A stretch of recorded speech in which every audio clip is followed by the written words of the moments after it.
नमस्कार। आज के इस अहम विश्लेषण में आप सभी का स्वागत है। आज हम एक ऐसी आश्चर्यजनक इन्वेस्टिगेटिव केस फाइल खोलने जा रहे हैं जो सीधे तौर पर दिखाती है कि कैसे उत्तर प्रदेश में लगभग 4 दशकों तक ऑर्गेनाइज्ड क्राइम और स्टेट पॉलिटिक्स पूरी तरह से आपस में घुल मिल गए थे। एक पॉलिटिकल इन्वेस्टिगेटिव पत्रकार के नजरिए से बनाई गई ये फाइल दिखाती है कि कैसे एक व्यक्ति पूरे सिस्टम से ही बड़ा बन गया था। चलिए सीधे इसके कोर में चलते हैं। ये नंबर देखिए, 9। ये कोई आम नंबर नहीं है। पता है क्यों? क्योंकि जिस आतंकवाद को बनने में पूरे 40 साल लगे ना, उसे लाइव टेलीविजन पर हमेशा के लिए मिट्टी में मिलने में सिर्फ 9 सेकंड का वक्त लगा।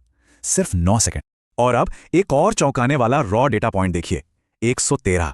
मतलब ये सुनने में किसी फिल्म की दास्तान लगती है, पर यह बिल्कुल सच है। एक समय पर इस एक अकेले इंसान के खिलाफ सिर्फ एक ही दिन में 113 क्रिमिनल केसेस दर्ज किए गए थे। ये अकेला नंबर अपने आप में इस क्रिमिनल एंटरप्राइज की विशालता का पूरा आईना दिखाता है। तो इस केस डोसियर को समझने के लिए हम इस एजेंडा को फॉलो करेंगे। The live broadcast assassination, from coal thief to MLA, crime and politics intersect, the turning point Raju Pal, the fall and operation clean, और आखिर में buried secrets and terror links. एक बिल्कुल सिस्टमैटिक तरीके से हम क्राइम और पॉलिटिक्स के इस गठजोड़ की पेपर ट्रेल को अनपैक करेंगे।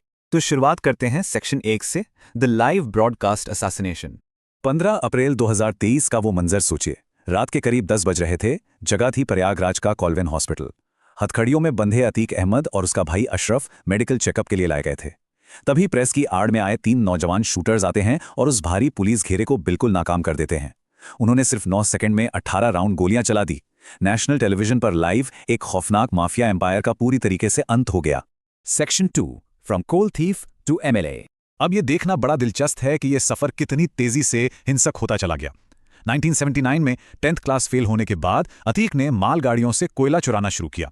1985 आते आते वो लोकल डॉन चांद बाबा का सबसे खतरनाक शूटर बन चुका था। 1986 में उस पर यूपी का पहला गैंगस्टर्स एक्ट लगा और 1989 का साल देखिए, उसने अपने ही मेंटोर चांद बाबा का कत्ल कर दिया और सीधा एमएलए की कुर्सी पर जा बैठा। और बताएं, यहां सबसे चौंकाने वाली बात क्या है? 1986 की ऑफिशियल रिकॉर्ड्स में ये एंट्री मिलती है। जब आतिक पुलिस की हिरासत में था, तब लखनऊ सेक्रेटेरिएट से इलाहाबाद पुलिस चीफ के पास एक भारी आवाज में फोन आता है, वो लड़का हमारा है, उसे कुछ नहीं होना चाहिए। एक ताकतवर नेता के इस एक फोन कॉल ने आतिक को तुरंत आजाद करवा दिया। यही वो सबूत था जब आतिक समझ गया कि पुलिस और कानून से बचना है तो कानून बनाने वाले सिस्टम का हिस्सा बनना ही पड़ेगा। Section 3, crime and politics intersect.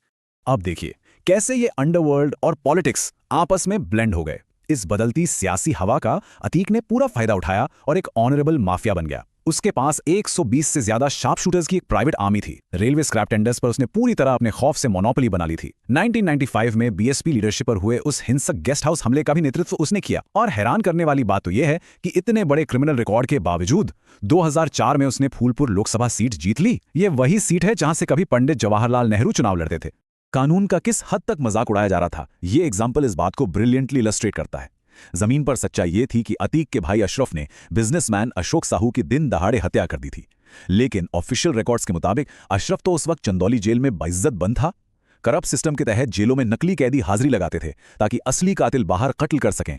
Section 4, the turning point Raju Pal. 2005 के चुनाव में अतीक के भाई की हार हो गई, जो उसके रुतबे और ईगो पर सीधा हमला था। नतीजा, 25 जनवरी 2005 को बीएसपी के सिटिंग एमएलए राजूपाल पर अतीक के शूटर्स ने बीच बाजार हमला कर दिया। 5 किलोमीटर तक एक खौफनाक चेस चली। रास्ते में 4 अलग अलग पुलिस स्टेशन पड़े, लेकिन अतीक के आतंक के आगे किसी ने गाड़ी रोकने की हिम्मत नहीं की। राजूपाल को AK-47 की 19 गोलियों से छलनी कर दिया गया। Section 5, the fall and operation clean. फिर 2017 में आई नई सरकार, जिनका माफियाओं के खिलाफ रुख एकदम अलग था। हम इस मुद्दे पर बिल्कुल निष्पक्ष होकर ऑफिशियल स्टेटमेंट्स को देखते हैं। यूपी के चीफ मिनिस्टर योगी आदित्यनाथ ने असेंबली फ्लोर से ये कड़ी घोषणा की, इस माफिया को मिट्टी में मिला देंगे। इस जीरो टॉलरेंस पॉलिसी ने ऑपरेशन क्लीन की शुरुआत की, जिसके तहत लगभग 70 करोड़ से ज्यादा की इल्लीगल प्रॉपर्टीज पर बुलडोजर चला दिए गए। पर इस सिस्टम को तोड़ना इतना आसान कहां था, क्योंकि माफिया का असर जेलों के अंदर तक फैला था। इस ऑडेशियसली करप्ट 2018 एक्सटॉर्शन प्रोटोकॉल को ही देख लीजिए। लखनऊ से बिजनेसमैन मोहित जायसवाल को किडनैप करके उसे हाई सिक्योरिटी देओरिया जेल के अंदर लाया गया। वहां अतीक और उसके गुंडों ने कॉम्प्लिसिट जेल अधिकारियों के बिल्कुल सामने उस बिजनेसमैन को पीटा और 70 करोड़ की प्रॉपर्टी अपने नाम लिखवा ली। उस वक्त अतीक के लिए जेल जाना सिर्फ अपना मुख्यालय यानी हेडक्वार्टर्स बदलने जैसा ही था। Section 6, buried secrets and terror links. तो सबसे अहम पॉइंट यहां पर यह निकल कर आता है कि बदलते वक्त के साथ खुद को ना बदल पाना ही आतिक के अंत का कारण बना। 24 फरवरी 2023 को जब की विटनेस उमेश पाल का दिन दहाड़े मर्डर सीसीटीवी पर रिकॉर्ड हुआ, तो स्टेट की तरफ से एक भयंकर एक्शन हुआ। टाइमलाइन बिल्कुल क्लियर है। 28 मार्च को कोर्ट ने आखिरकार आतिक को जिंदगी में पहली बार उम्र कैद की सजा सुनाई और अप्रैल में एसटीएफ ने आतिक के बेटे असद को एक एनकाउंटर में मार गिराया। लेकिन जब इन्वेस्टिगेशंस गहरी हुई ना, तो जो चार्जशीट में सामने आया उसने पूरे देश को झकझोर कर रख दिया। ये अब सिर्फ किसी गली मोहल्ले के डॉन की बात नहीं रह गई थी। इस क्राइम सिंडिकेट के तार पाकिस्तान की आईएसआई और आतंकी संगठन लश्कर-ए-तैयबा से जुड़े मिले। पंजाब बॉर्डर पर ड्रोन्स के जरिए हथियार गिराए जाते थे जो अतीक के गैंग तक आते थे, और इन्हीं देशद्रोही हथियारों का इस्तेमाल भारत में खुद देशवासियों का खून बहाने के लिए होता था। ये एक बहुत ही बड़ा नेशनल सिक्योरिटी थ्रेट बन चुका था। और इन सब बातों के बाद एक ऐसा प्रश्न उठता है जो इस केस की फाइल को हमेशा के लिए अधूरा रखता है। क्या लाइव टेलीविजन पर गोली चलाने वाले वो 3 नौजवान सिर्फ मोहरे थे? क्या उन्हें बड़े पॉलिटिशियंस, भ्रष्ट अधिकारियों और बिल्डर्स के उन काले राजों को दफन करने के लिए भेजा गया था जो सिर्फ अतीक जानता था? अतीक अहमद के इस तरह पूरी तरह से खामोश हो जाने का आखिर सबसे बड़ा फायदा किससे हुआ? ये एक ऐसी निराश और परेशान करने वाली सच्चाई है जो हम सबको सोचने पर मजबूर करती है। आज की इस तफ्तीश में बस इतना ही। इन सवालों पर विचार कीजिए और आपसे जल्दी मिलते हैं एक और अहम विश्लेषण के साथ।